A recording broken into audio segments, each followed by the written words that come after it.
Kasi po, kagaya ng sabi ko po sa atin, ayoko po magtapos sa 21 days na wala ito. Kasi this is the purpose po ng 21 days. Okay, sabi dito, Luke chapter 4, verse 14. Jesus returned to Galilee, stress natin yan, in the power of the Spirit. Come on, shout that word. In the power of the Spirit. Tanong, nag-return siya. Saan ba siya pumunta? Sa wilderness. Saan siya pumunta? Sa wilderness. Anong ginawa niya sa wilderness? Nilid siya ng Holy Spirit to fast for 40 days, to pray and fast for 40 days and 40 nights. Amen? Amen. And sabi niya, and news about Him spread through the whole countryside. The point is, kasi po, itong power ng Holy Spirit, kakagaling niya po sa prayer and fasting ng 40 days and 40 nights. Dahil hindi maitanggi na yung tangible, pag sinabing tangible, yung nararamdaman mo, yung matinding presence ni Lord. Jesus is carrying the power of the Holy Spirit from the wilderness. Amen? And from He is carrying the glory of God. Yes, the anointing of the Holy Spirit. So powerful, so tangible, na in such a way na ang news about Him spread through the whole countryside. Grabe po.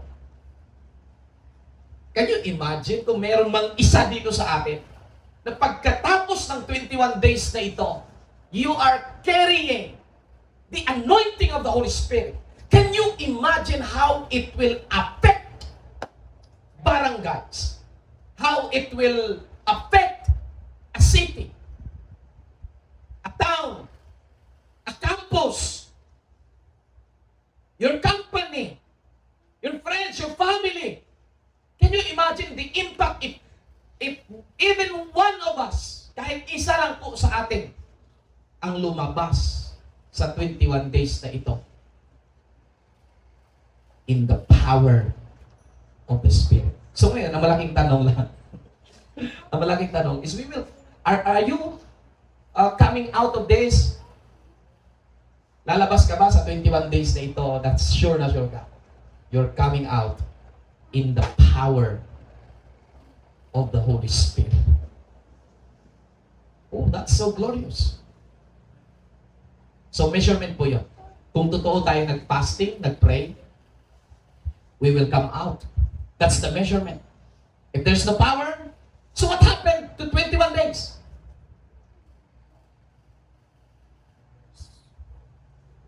Amen? Amen?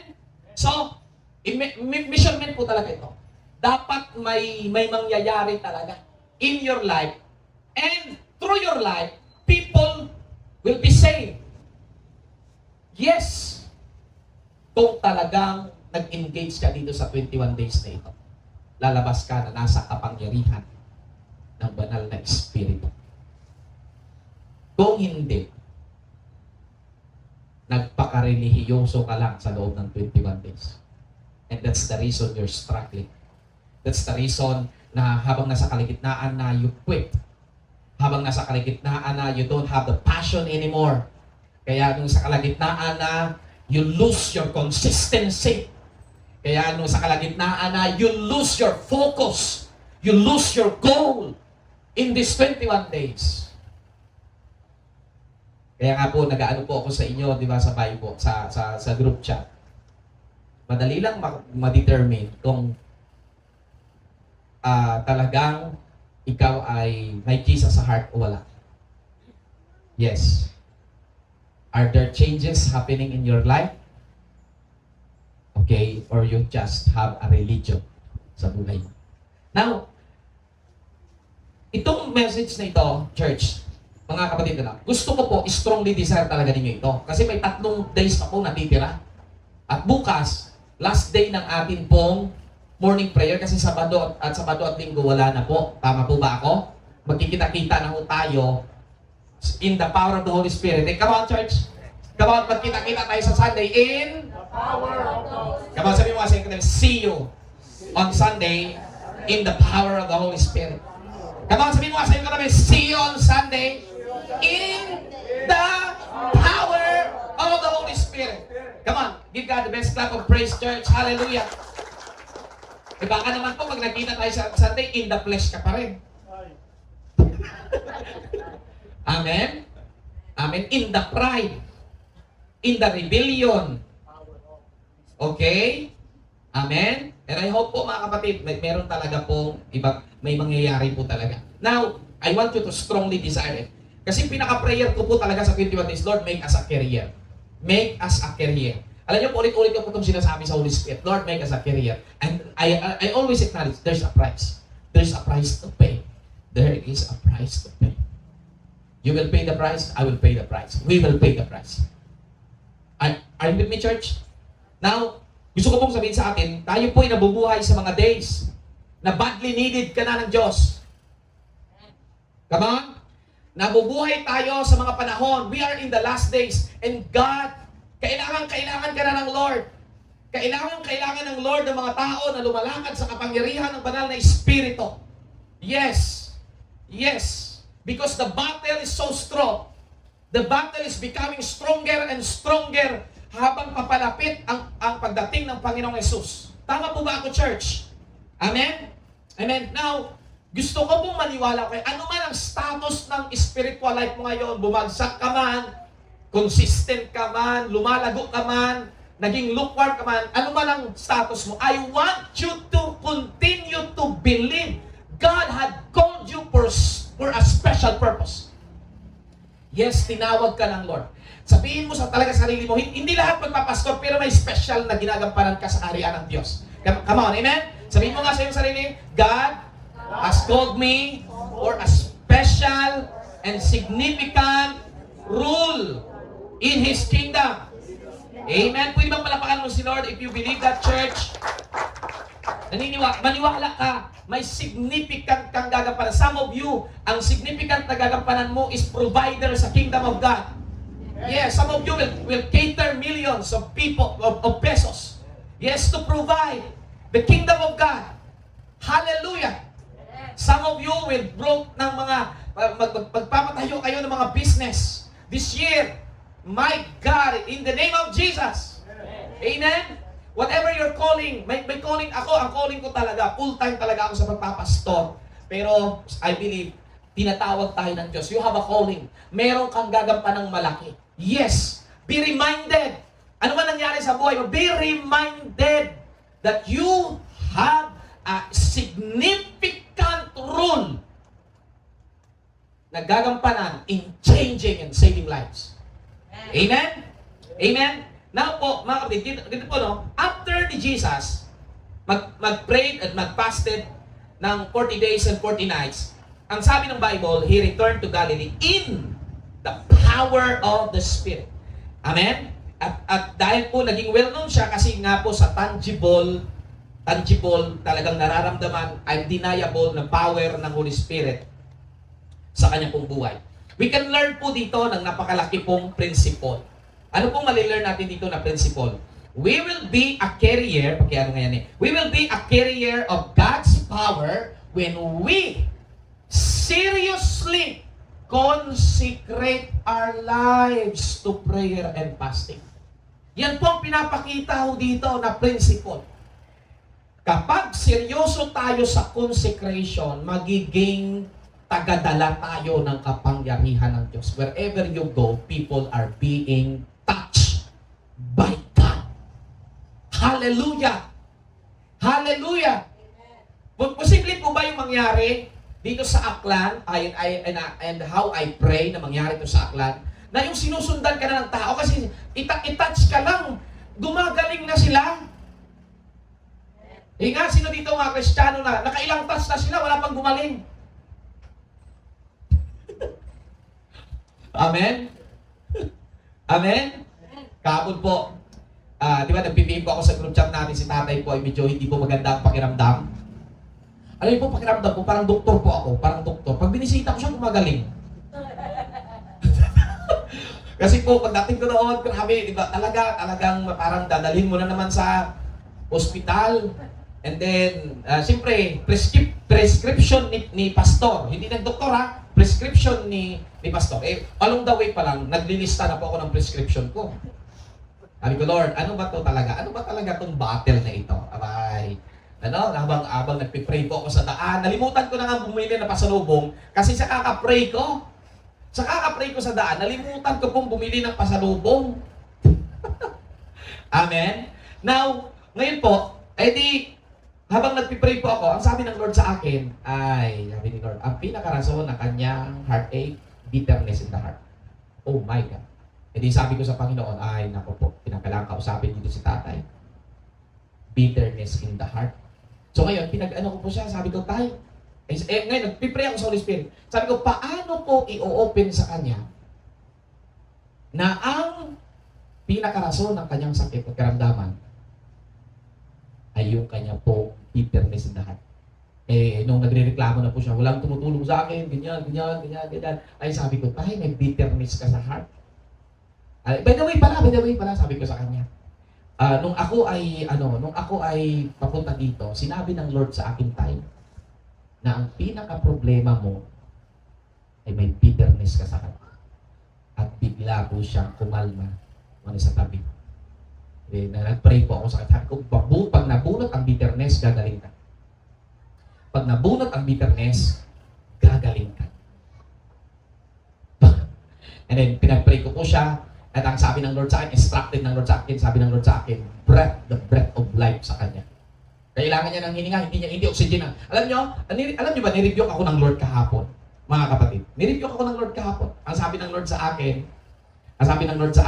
is, sabi ng Lord sa akin, oxygen ang hinahanap mo. Ako ang source ng oxygen. Sabi ko nga, bakit hindi ko naisip yun? Sabi ko sa sarili ko, bakit hindi ko naisip yun? Tama, si Lord nga ang source ng oxygen. Sabi ko sa kanya, tay, pagpipray kita, pero sabi ko, ang kailangan mo, breath of life. Sabi ko, receive the breath of life and be healed in Jesus' name. Sabi ko, alis na po ako. Alis ko, sabi ni nanay, natake daw siya. Kasi umalis ako. Inatake daw siya. Yes, talagang inatake po si tatay. To make the whole story short, pagdating ko dito, nag-video call. Abay, akala ko dadalhin sa ospital kasi nag-video call eh. Nag-video call. Ako, sabi niya, kawin kami sa akin. Kain tayo. Kain. Sabi na. Wag na oxygen. Wag na bili ng oxygen. Sabi ko, gumaling ka ba dahil natakot ka sa halaga ng oxygen o dahil sa pinag-pray kita? Pwede ba palamakan natin ng Lord, mga kapatid? Hallelujah. Amen. Now, tignan niyo po ito, no? Si Jesus po, isa po sa makikita natin dito, we will be a carrier of God's power when we seriously consecrate ourselves through prayer and fasting. Consecration, consecration is a spiritual preparation for us to be a carriers of God's power. So si Jesus po, bago siya sumabak sa ministry, 40 days, sa loob ng 40 days, nag-fasting siya, tsaka nag-pray. Alam niyo, ang ginawa niya po, mga kapatid, nag-consecrate siya ng kanyang buhay. 21 days na ito is a consecration. Yes, nagko-consecrate po tayo. Hindi tayo nagsasuffer, ha? Nagko-consecrate tayo. We do prayer and fasting not to suffer, but to conquer something in the spirit. Amen? Amen? Amen? Now, church, makikita natin dito, consecration through prayer and fasting is the key if we want to be a carrier of God's power. Okay, pakiano lang sundan lang ako, mabilis lang yan. Consecration through prayer and fasting is the key if we want to be a carrier of God's power. Okay? Now, ganito po, mga kapatid. So, si Jesus po, listen to this, when Jesus had prayed and fasted for 40 days and 40 nights, okay, He overcame the desires and demands of the flesh. Anong in-overcame niya? The desires and demands of the flesh. So dito sa 21 days, ang labanan talaga dito, kung paano mo i-overcome ang desires at ang demands of the flesh. Yes. Pag nag-fasting ka, sasabihin ng flesh mo, kailangan mo ng food. Amen? Amen? Magbabasa ka ng Bible, magpa-pop up ang mga notifications. Magtataka ka kung saan ka magbabasa ng Bible, doon pa nagsandamakmak ang notifications. And then, sasabihin mo sa sarili mo, sige, tingnan ko lang to ng kaunti. Tapos, nagtaka ka, 30 minutes, nasa cellphone ka pa rin. Pero nakahanda na ang Bible mo. Sige nga, sino nakaka-relate dito? Yes. Amen. At alam ko talaga yan. Now, tignan ito mga kapatid na. So, i-ano ko lang po ito sa inyo. Paki-ano nga ito, tignan natin ito, no? John chapter 7, verse 13. Pakibasa ka po, 1, 2, 3, go. Whoever believes in me, as the scriptures have said, streams of living water will flow from within him. Amen. So sabi yan, whoever believes in me, sabi ni Jesus, as the scriptures has said, streams, sa ibang translations ay rivers of living water will flow from what? Okay. So, i-correct natin kaagad yung mindset natin. Hindi po dumadaloy ang kapangyarihan mula sa taas, mula sa loob. Ng isang believer. Whoever believes in me. O sabi mo sa iyong katabi, nakastuck pala sa loob. Ang power na sa loob kasi ang Holy Spirit saan? Nasa loob. Amen? Amen. Now, meron pa pong isang verse, gusto ko pong i-ano natin, continue lang eh. Ayan, 1 Corinthians, magbabasa muna tayo ng mga verses and I will conclude po mga kapatid. Hinahari ko lang po yung oras po natin. Ooh, thank you Lord. 1 Corinthians chapter 6 verse 19 na sabi dito, do you not know that your body is a temple of the Holy Spirit? Pag sinabi natin temple, dwelling place. Holy dwelling. So, be reminded, ang katawan mo pala na yan ay kinonsekrate na ng Diyos nung ikaw ay naging believer. Your body is a holy dwelling of the Holy Spirit. Nung tumanggap ka sa Panginoon Hesus, kumilala ka sa Kanya, naniwala ka sa Kanya, you receive the Holy Spirit. You receive the Holy Spirit inside of you. And you became the temple of the Holy Spirit. Now, tignan natin. Ano ba ang nangyayari? Ano bang dumadaloy sa temple? Basahin natin ito. Ezekiel 47, verse 1 and 2. Okay, pakibasa ka po mga kapatid. Sige na po. Ano ko lang po yung akin pong ano. Sige. Okay, sige po, kaya po. Na-install po ako eh. Sabi yan, Ezekiel 47 verse 1, then the man brought me back to the entrance of the temple. There, sabi ni Ezekiel, there I saw what? Stream of flowing eastward from beneath the temple threshold. The stream then passed to the right of the altar, sabi mo, altar, on its south side. Can you imagine that, no? Okay? So, dito po, makikita nyo, may nakitang vision po si Ezekiel na mula po sa loob ng templo, lalo na from the altar, flowing po, mga kapatid, streams of living water.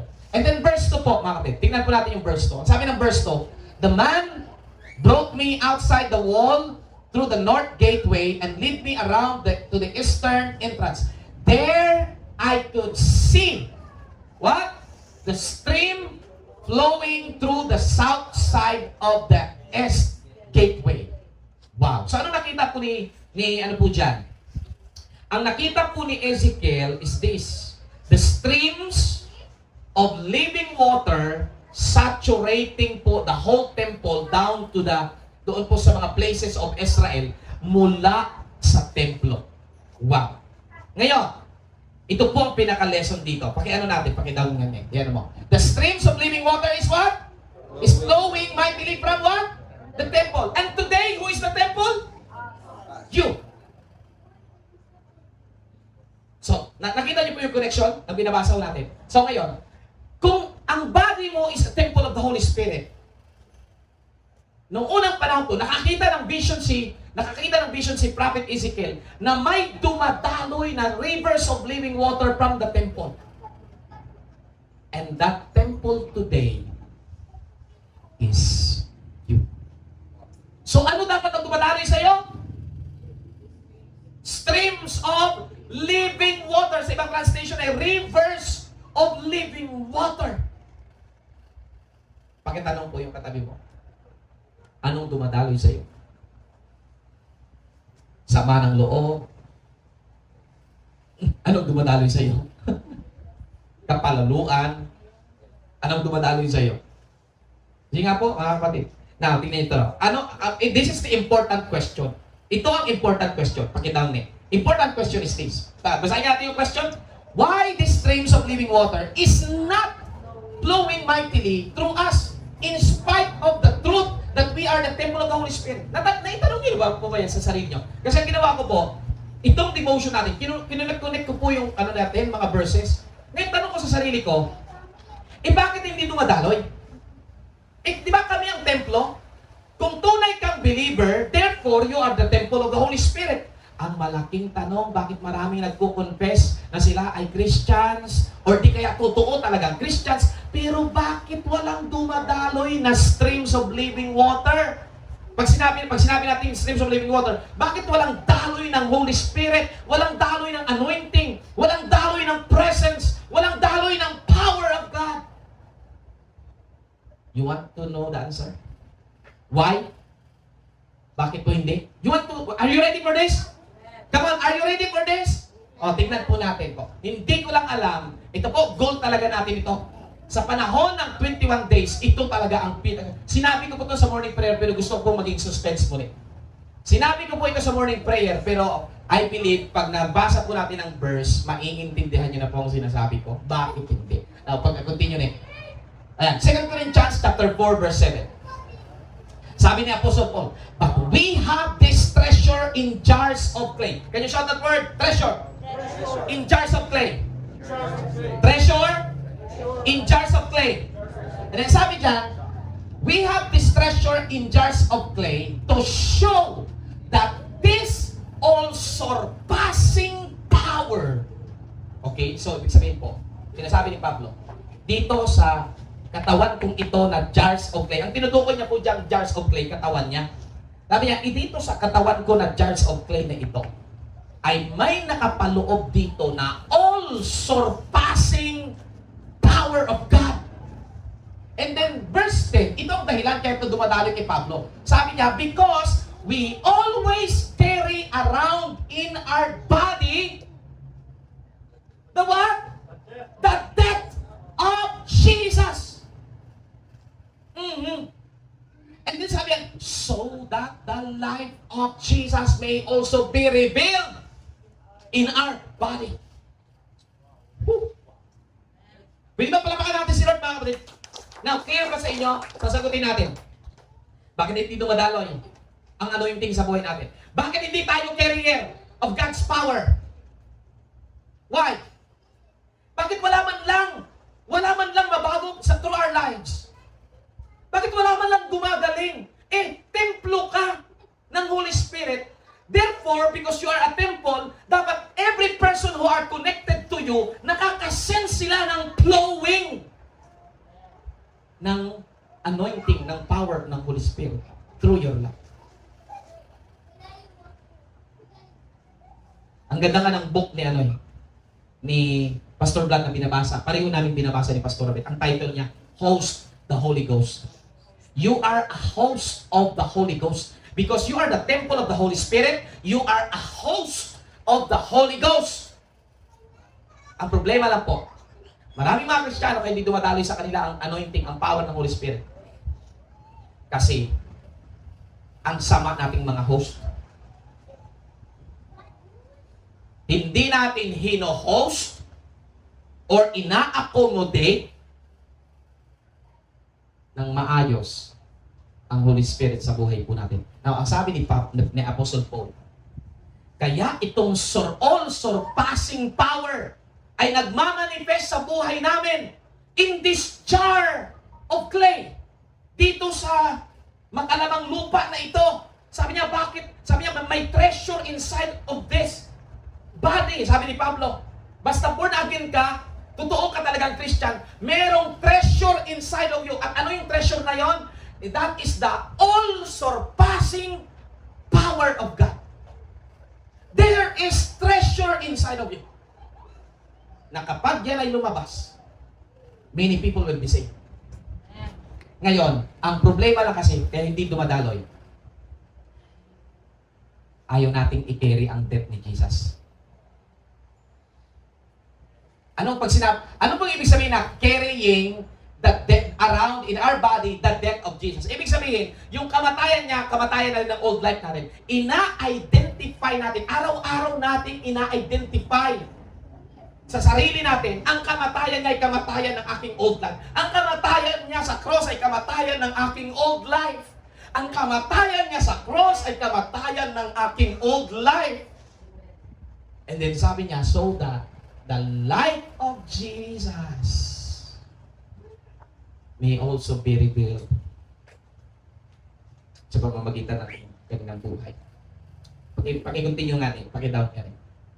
The streams of living water or the all-surpassing power of God will flow through us mightily if we carry in our body the death of Jesus.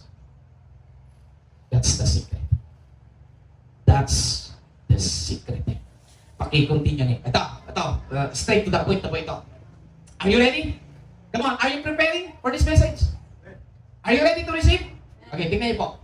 Going through, dying to self. Ano pa ang panawagan ni Jesus sa kanyang mga disciple? Deny yourself. Take up your cross. Follow me. Deny yourself, dying to self. Take up your cross. Follow me. And see, ngayon ko naintindihan na itong an invitation ni Jesus na deny yourself, take up your cross, is the path to power. Wala akong nakakuha sa sinabi ko, church. Grabe, wala naman lang na-excited. Ang invitation ni Jesus na deny yourself, take up the cross, and follow me is the path, daan patungo to power. To become a carrier of God's power. Amen? Amen. Natin na po, no? Basahin natin na maigi yan, one word by word. Going through dying to self will crack this jar of clay, this body, the desire, the demand. Okay, balik tayo sa text natin. Ano ang in-overcome ni Jesus sa wilderness? Anong in-overcome niya? Desires and demands of the flesh. Come on.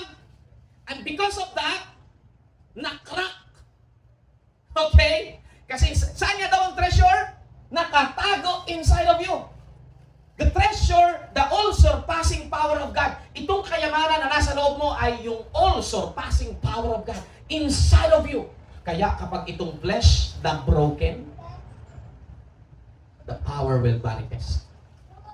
Kaya, sabi mo sa ito sana makrack ka. Sabi mo sa ito, sana mabiyak ka na. Yes! Yes! Kaya nga to, church, yung sinasabi ko sa inyo sa morning prayer, huwag kayong lalabas sa 21 days na hindi kayo broken. Huwag kayong lalabas sa 21 days na hindi kayo broken. Or else you fail. Or else you fail. I tell you. Or else you fail in this 21 days prayer. Pansinin niyo po ang mga hindi nag-i-engage. Ang titigas ng puso po niya, mga kapatid. Maniwala ko kayo. Pag wala pong spiritual preparation sa taon na ito, ang titigas talaga ng puso. Ang hirap kausapin. Ang hirap po, mga kapatid, ang hirap pong makapenetrate ang Holy Spirit sa heart na masyadong responsive sa desires and demands of the flesh.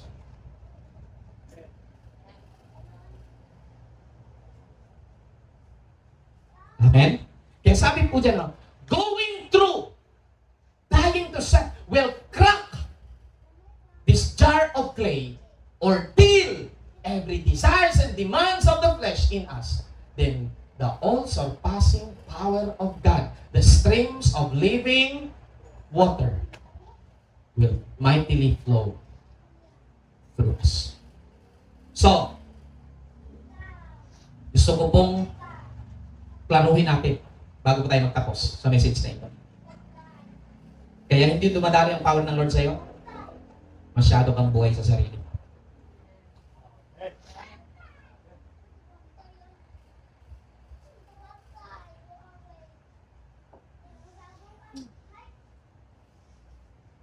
Amen? Masyado ka kasing responsive sa flesh. Masyado kang nabubuhay sa flesh. At Kaninang umaga po, ano pong topic natin? The reality of spiritual warfare. Di ba ang sabi ko sa inyo, kapag pinabayaan mo ang spiritual life mo, matatalo ka sa natural. See? You want power? The price for the anointing of the Holy Spirit this year, the price to be a carrier of God's power, of God's glory, of God's favor, of God's blessing this year, the price is dying to self. Dying to self.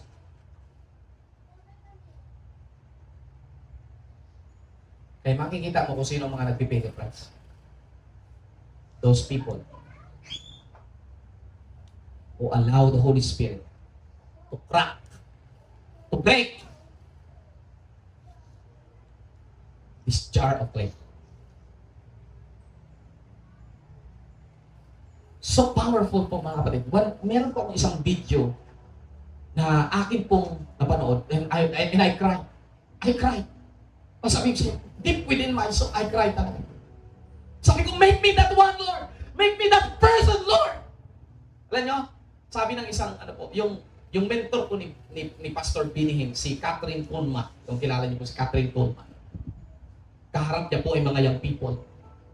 Sa isa pong crusade. Kaharap niya ay karamihan mga young people. Sabi ni Catherine Tulma. Sabi niya, even if there's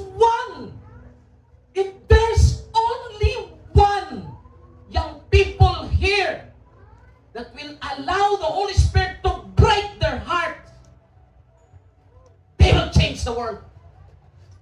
They will change the world. They will turn the world upside down. If you die to yourself, you will turn the world upside down. Look at Apostle Paul. Ilang churches ang kanyang tinayo? Ilang taong gumaling through his life? Ilang taong naligtas through his life? Ilang taong sumunod sa Panginoon through his life? Because inalaw niya ang Holy Spirit to crack, to break this jar of clay. And that all surpassing power comes out. Yan ang pinaka-nakakalungkot sa maraming believer. May treasure ka sa loob. May sandamakmak kang kapangyarihan ng Diyos sa loob. Pero hindi dumadaloy sa sobra mong tigas.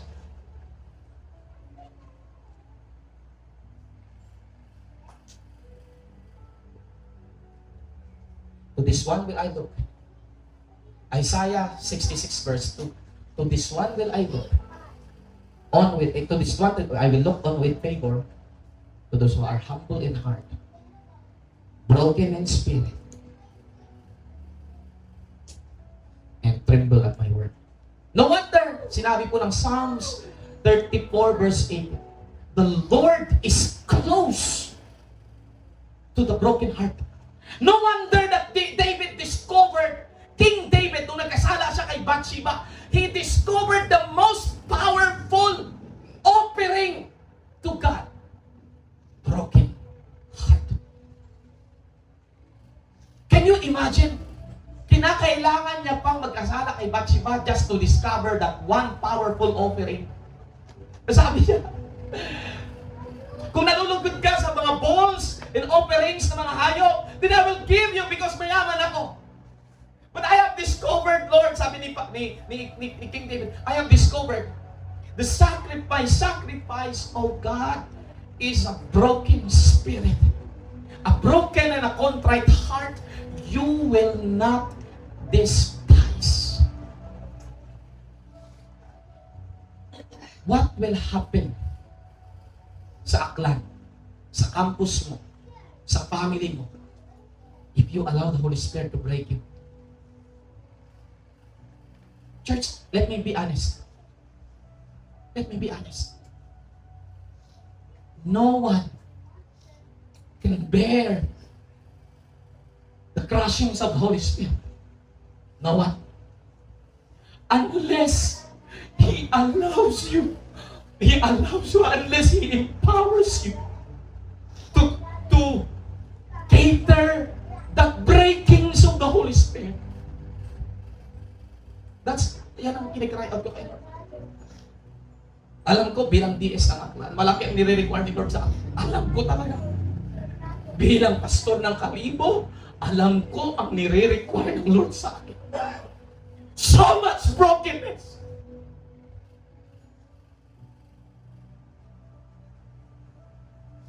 So much. Alam niyo, pag naiisip ko po, nire-require ng Lord sa akin, I just cry. Yes, napapabuntong hiningal ako. Oh. Help me bear, Lord. May God have mercy on me. May God have mercy on me.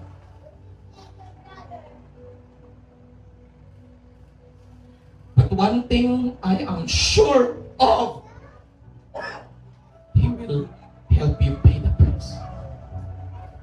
Kaya po, mga kapatid, bago tayo umalis ngayong gabi, sabihin mo sa Lord, Lord, hindi ko alam kung kaya ko po. Hindi ko alam kung kaya ko ang breakings. Hindi ko alam kung kaya kong i-pay ang price para maligtas ang pamilya ko. Yes, Lord, kasi lalo kung ikaw lang ang Christian sa family, dapat sa iyo dadaloy ang Holy Spirit. Sa iyo talaga, wala nang iba. Sa iyo siya dadaloy. Kung ikaw ang born again lang sa iyong school, sa iyong section, there's no other way. There's no other way to save your classmate but through you. Alam nyo, ang isang bagay po na magbo-volunteer ka talaga magpabasag sa Holy Spirit. Kasi hindi lahat magbo-volunteer. Hindi lahat gusto nilang magpa-pray kasi mahal naman nila ang kanilang flesh. Not all. Not all. I tell you, not all. Alam nyo, makinig kayo may, kung masyado kang komportable sa spiritual life mo, hindi ka broken.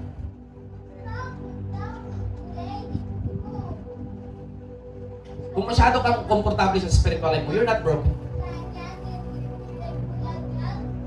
Yes. Not all.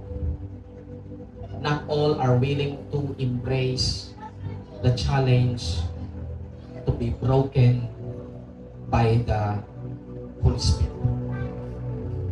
But I can tell you, sa oras na nagpabasag ka, I tell you, pag nagpabasag ka, souls will be saved. Campus shall be conquered. Families will be won in the Lord. Your friends will know the Lord Jesus. This province, alam nyo? Alam nyo, pinaka-prayer ko kay Lord sa aming mag-asawa ni Pastora. Sa amin po ni Pastora. Alam nyo, pinaka-prayer ko. Ito ay masyadong daring na prayer. Huwag mo itong ipag-pray. Huwag mo itong ipag-pray kung hindi mo naiintindihan. Okay? Let me warn you again. Okay? Let me warn you in advance. Don't pray this prayer if you're not willing to pay the price. Amen? Ano sabi ko pa sa Lord? Lord, naghahanap ka ba? Naghahanap ka ba ng mag-asawa para mailigtas mo ang aklan? I'm here. Use me. Use us, Pastor Rebecca. Pero sinasabi ko sa Lord, Lord, but I know the price. I know the price. I know the price, Lord. So, if it takes my pride, if it takes my body to be disciplined daily, kung ang presyo ay yung hindi ko maranasan yung pag nalakwat siya kagaya nila, pero may maliligtas, why not? Why not? Why not?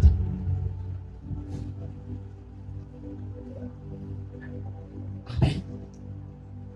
Church, alam niyo, nag-pray ko, sabi ko, Lord, kung naghahanap ka ng mag-asawa na magbabago ng aklan, tumingin ka lang sa amin. Huwag mo kaming lagpasan ni Ben. Yan, sabi, praying that prayer. Alam nyo, ngayon ko lang ito sinabi sa inyo because Ayoko mo sabihin ito na hindi ako sure na sasagutin ni Lord. And I know God will answer this prayer. Amen? Amen? Amen. We fast and pray this past days, past weeks, church. Kaya sabi ko sa Panginoon, naghahanap ka ng mag-asawa. Huwag mo kaming lagpasan. Huwag mo kaming lagpasan ni Pastor. Yes. Yes. Well, hindi tayo nasa ministry para mag-maintain ng ministry. Hindi tayo naging believer just to be a believer. We must be a carrier of God's power. Kayahin natin yung daan, yung path, yung example of our Lord Jesus. Bago sumabak sa ministry, even though He is the Son of God, He already carries power. Yes, may power na po siya. But He allowed to depend on the Holy Spirit. Pero alam po ng Panginoong Yesus, alam ng Panginoong Yesus na hindi dadaloy ang presence of the Holy Spirit, ang power of the Holy Spirit through His life nang wala pong consecration. And by the way po mga kapatid, kaya ipinakita ng Lord, kaya siya nag-take ng 40 days and 40 nights to set an example for us as a believer. Yes. Amen? O, parang sinasabi ng Lord, ito ganito, bago sumabak sa ministry, ito dapat ginagawa. Ito dapat. Amen. Pagkatapos siya pong mabautismo ha, si Jesus, the Holy Spirit led Him to prayer and fasting. Amen. Ako dito may mga kinausap ako na alam nila. Meron akong instructions. Sabi ko, kuya, sabi ko sa kanila, pag ano kayo, fasting nyo yung business nyo. Mag-fast kayo. Seryosohin nyo talaga. May gagawin si Lord. Maniwala kayo. Yes. Allow God to break you. Church, again, I tell you, pay the price. Pay the price and God will change the world through you. You can turn the world upside down. Grabe. Sabi ko sa inyo, grabe na-amaze po ako sa sinabi po ni Catherine Coleman. Sabi niya, isa lang. Meron lang isa dito. Isa lang. Merong isa lang dito. Magpabasag sa Lord. I-take niya in His body, in her body, the death of Jesus daily. And that person will surprise the world. That person will shock Aklan. That person will shock his campus, her company, his company. Because the power of God will be tangible sa buhay ng tao na yan. God is looking at you right now. The Holy Spirit is hovering in this place. Tumitingin sa ngayon kung paano mo welcome ang message na ito. Yes, tumitingin ang Holy Spirit na He hovers upon this place and is looking for a person ready to be broken. Yes, He's looking for a person ready to be broken right now, and He will penetrate that person. He will crush your pride. He will crush your rebellions. He will crush your lifestyle, worldly lifestyle. He will crush your anger. He will crush every arrogance, ego, rudeness inside of you. He will crush yung pagiging judgmental mo. And when you allow the Holy Spirit na i-crush,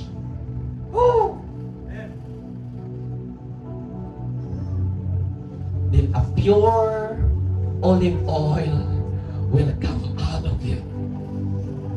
At ngayon, magtataka ka.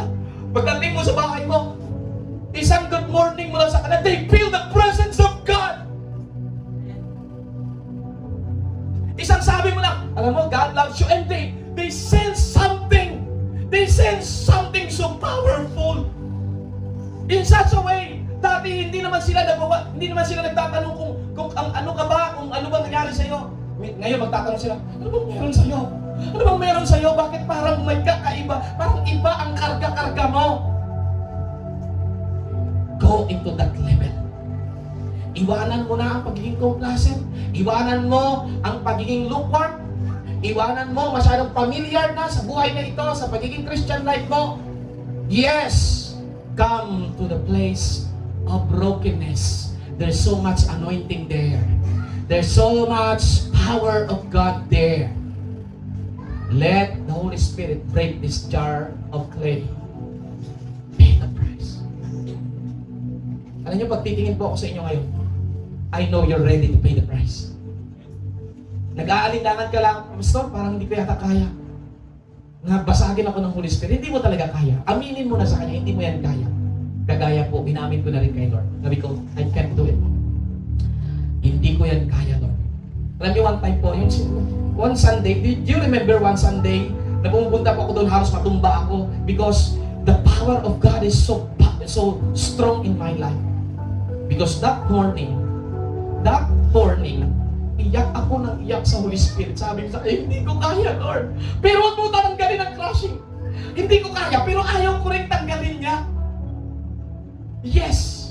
Kapag naranasan mo yung pagbiga ng Holy Spirit inside of you, sa mga hard parts of your heart, kapag naranasan mo yung pagbiga ng Holy Spirit sa iyo, sabihin ko sa iyo, masakit, pero ayaw mo na tanggalin niya. Oh, how glorious, how precious is the crushings of the Holy Spirit. No one desires it until the presence of God is so strong. Until the presence of God is so strong, then you will begin to say, Lord, don't remove that brokenness. Please, don't remove that brokenness in me. Stand up right now. Stand up and then lift your hands. Acknowledge. Isa lang ang prayer natin ngayong gabi. Isa lang ang prayer natin ngayong gabi. Sabi mo, break me, Lord. Oh. Break me. Break me. Break me, fire of God. And let me not recover from the scars of that wound. Break me, fire of God. And don't let me recover from the scars of that wound. Come on. Just close your eyes and lift your hands. Humaharap ka ngayon sa banal na Espiritu. Nag-hover siya sa buhay mo. I-welcome mo ang crushings niya. Sabi mo, hindi ko ito maintindihan. Alam ko hindi ko kaya, Lord, pero tulungan mo ako. Sabi mo, tulungan mo ako, Lord. Tulungan mo ako. Meron bang sitwasyon ngayon na mahirap, parang ang hirap-hirap sa buhay mo? Yan, pwede yang magamit. Yung may disappointment ka ba? May discouragements? Yan, pwede mong, sa tingin mo may pride ka, pwede mong maging daan yan para magpabasag ka sa Panginoon ngayong gabi. Hallelujah. Holy Spirit. Oh. Lord, dalhin mo kami sa revelation of the cross. Dalhin mo kami sa revelation of the cross, Lord.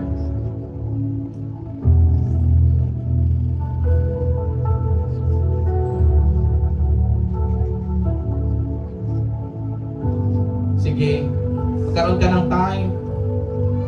Huwag ka mag-alala sa oras. Ang tagal mo nang may oras sa mundo. Ang tagal mo nang may oras sa mundo. This is your moment. This is your moment. Fill our hearts with your love. Your love surrounds us. Sa inyo po na mga nanonood sa online, God can use you. God can anoint you powerfully this year. People can be saved through your life by the power of the Holy Spirit. You just allow the Holy Spirit to break you. Allow His breakings. Allow His breakings. Allow God to break your pride, to break that bitterness, that anger, that attitude sa buhay mo na pumipigil sa release of God's presence in your life. Welcome. Lord, thank you for the crushings of the Holy Spirit. Alam nyo, I can sense right now, church, marami sa atin ngayon, you experience that crushings deep inside of you. deep inside of you. That's the hand of the Holy Spirit. That's the hand of the Holy Spirit. Remember, you're a temple of the Holy Spirit. If you allow God to break the jar of clay, the all-surpassing power of God, the power of the gospel will come out through you. The light of the gospel will come out through you. The light of Jesus shall be seen in your life. Hallelujah. Hallelujah. You cannot live a Christ-like life if you don't die to yourself. Because dying to self is Christ-likeness. Lord, we love you. Thank you for this wonderful moment. Kakakumbaba po kami. Alam namin may tinatrabaho ka sa buhay namin ngayon. So powerful. So powerful, Lord. And we give you all the praise and the glory and the honor for what you are doing right now. We will never be the same again. Amen, church? Lord, we will never be the same again. Aklan will never be the same again. Our nation will never be the same again. Yung mga campus namin will never be the same again. Ang aming mga company, yung mga tinatrabahuan namin will never be the same again. Our family will never be the same again. Our circle of friends will never be the same again. Because your power will flow through us. Will be tangible through us. Kagaya ni Jesus, ng aming Panginoong Jesus, He returned to Galilee in the power of the Holy Spirit.